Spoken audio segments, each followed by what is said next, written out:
வணக்கம் நண்பர்களே. அடுத்த தேர்தல் நெருங்கிட்டு இருக்கு. இந்த நேரத்துல நம்ம நிறைய பேருக்குள்ள ஒரு கேள்வி எழலாம். ஒரு கிறிஸ்தவனா இந்த அரசியல்ல என் பங்கு என்ன? ஓட்டு போடுறதுங்கிறது வெறும் ஒரு அரசியல் கடமையா, இல்ல அதுக்கும் மேல அதுல ஏதாவது இருக்கா?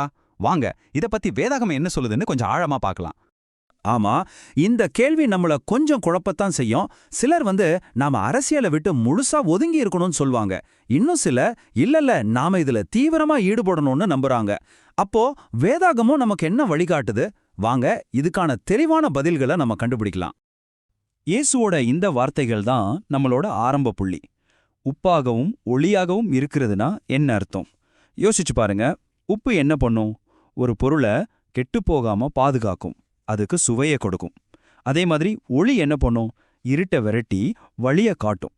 இதே போலதான் கிறிஸ்தவர்களாகிய நாமளும் இந்த சமுதாயத்துல ஒரு நல்ல பாதுகாக்கிற வழிகாட்டுகிற தாக்கத்தை ஏற்படுத்தணும்னு தேவன் விரும்புறாரு. இது நம்ம ஆன்மீக வாழ்க்கைக்கு மட்டும் இல்ல, நம்ம பொது வாழ்க்கைக்கும் பொருந்தும். இந்த முழு விஷயத்தையும் நம்ம ஒரு 5 பகுதியா பிரிச்சு பார்க்க போறோம். முதல்ல சமுதாயத்துல நம்ம பங்கு என்னன்னு ஆரம்பிச்சு அரசாங்கத்தை பத்தி வேதாகமம் என்ன சொல்லுதுன்னு பார்ப்போம். அதுக்கப்புறம் எப்படி ஞானமா தலைவர்களை தேர்ந்தெடுக்கிறது, நம்ம ஓட்டு ஏன் ஒரு பெரிய பொறுப்புன்னு புரிஞ்சுக்க போறோம். கடைசியா ஜபத்தோட எப்படி வாக்களிக்கிறதுன்னு சில நடைமுறை வழிகாட்டல்களோட முடிக்கலாம். அப்போ உப்பாகவும் ஒளியாகவும் இருக்கிறதுனா நம்மள சுத்தி இருக்கிற சமூகத்தோட நல்லதுக்காக உழைக்கிறதுன்னு அர்த்தம். எரேமியா 29:7 தேவன் என்ன சொல்றாருன்னா, சிறைப்பட்டு போன ஜனங்க கிட்ட நீங்க குடியிருக்கிற பட்டணத்தோட சமாதானத்துக்காக ஜெபம் பண்ணுங்கன்னு சொல்றாரு. ஏன்னா அந்த ஊரோட நல்லதுல தான் உங்களோட நல்லதும் இருக்குன்னு சொல்றாரு. இது நமக்கும் பொருந்தும் இல்லையா? நம்ம பக்கத்து வீட்டுக்காரங்க மேல அன்பு காட்டுறதுனா ஒரு நல்ல நியாயமான சமுதாயத்தை உருவாக்க உதவுறதும் அதுல அடங்கும்.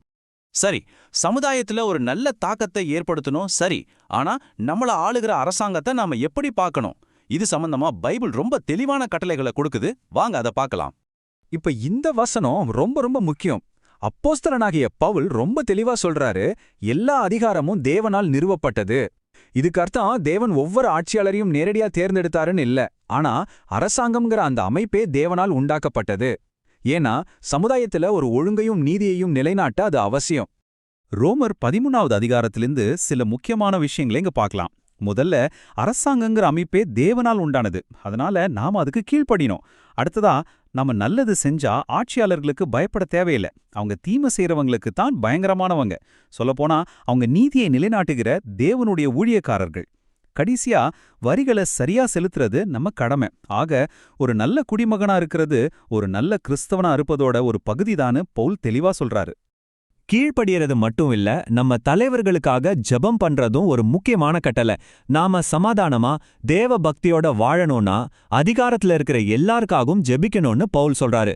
இது ஒரு ஆக்டிவான பங்கு. அவங்க ஞானத்தோட சரியான முடிவுகளை எடுக்கணும்னு நாம ஜெபிக்கிறோம். ஓகே, இப்ப பொதுவான கடமைகளிலிருந்து தலைவர்களை தேர்ந்தெடுக்கிற ஒரு குறிப்பிட்ட விஷயத்துக்கு வருவோம். யாரை ஆதரிக்கிறதுன்னு முடிவு பண்ணும்போது வேதாகமம் நமக்கு சில பிராக்டிக்கலான அளவுகோல்களை கொடுக்குது.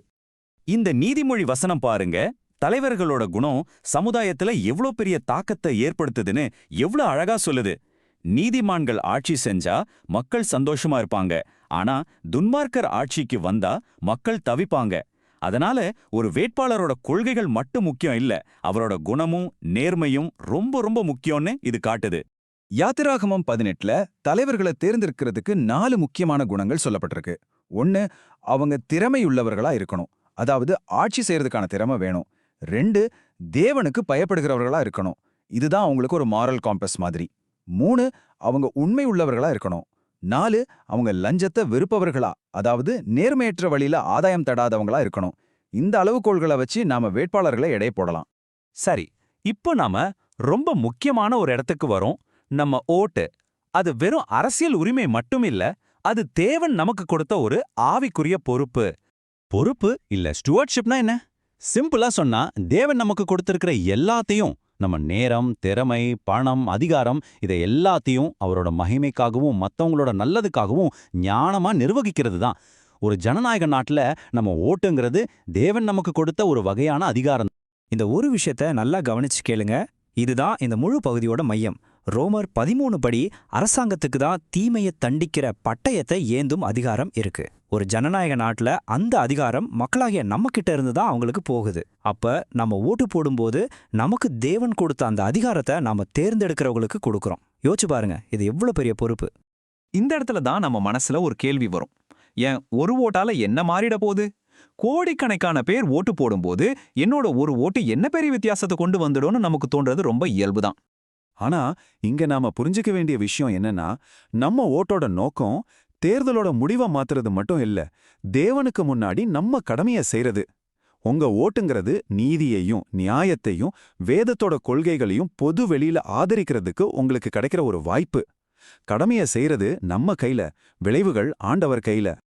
ஓகே, கடைசியா இந்த தேர்தல் ப்ராசஸ்ல நாம ஜெபத்தோட எப்படி பங்கெடுக்கலான்னு சில பிராக்டிக்கல் ஸ்டெப்ஸ் பார்க்கலாம். முதல்ல ஞானத்துக்காகவும் சரியான வழிகாட்டுதலுக்காகவும் ஜெபம் பண்ணுங்க. ரெண்டாவது, வேட்பாளர்களை பத்தி நல்ல ரிசர்ச் பண்ணுங்க. அவங்களோட குணம் எப்படி, கொள்கைகள் என்ன, அவங்களோட ட்ராக் ரெக்கார்ட் என்னன்னு பைபிளோட அளவுகோல்களை வச்சு பாருங்க. மூணாவது, உங்க மனசாட்சிக்கு எது தேவனுக்கு பிரியமானதா படுதோ அதன்படி ஓட்டு போடுங்க. கடைசியா, இது ரொம்ப முக்கியம், மத்த விசுவாசிகள் வேற ஒருத்தருக்கு ஓட்டு போடலாம், அவங்களோட முடிவை நாம மதிக்கணும். அரசியல்ல நமக்குள்ள கருத்து வேறுபாடு இருக்கலாம், ஆனா கிறிஸ்துவுக்குள்ள நாம எப்பவும் சகோதர சகோதரிகள் தான். மொத்தத்துல சொல்லப்போனா நம்ம வேலை ஜெபத்தோட ஞானத்தோட நம்ம கடமைய செய்யறது தான். அதுக்கப்புறம் முடிவுகளை சர்வ வல்லமையுள்ள தேவனோட கைகள்ல விட்டுடணும். அவர்தான் ராஜாக்களை உண்டாக்குறவரும் தள்ளுகிறவரும். நம்ம நம்பிக்கை எந்த ஒரு மனித தலைவர் மேலயும் இல்ல, நம்ம பரலோக பிதா மேலதான் இருக்கு. ஆக, இந்த உரையாடலை முடிக்கும்போது இந்த ஒரு கேள்வியை உங்க முன்னாடி வைக்கிறேன். இந்த தேர்தல்ல உங்க வாக்க வெறும் ஒரு அரசியல் உரிமையா மட்டும் பார்க்காம, தேவன் உங்களுக்கு கொடுத்த ஒரு பரிசுத்தமான பொறுப்பா நீங்க எப்படி பயன்படுத்த போறீங்க? சிந்திச்சு பாருங்க, ஜெபத்தோட செயல்படுங்க.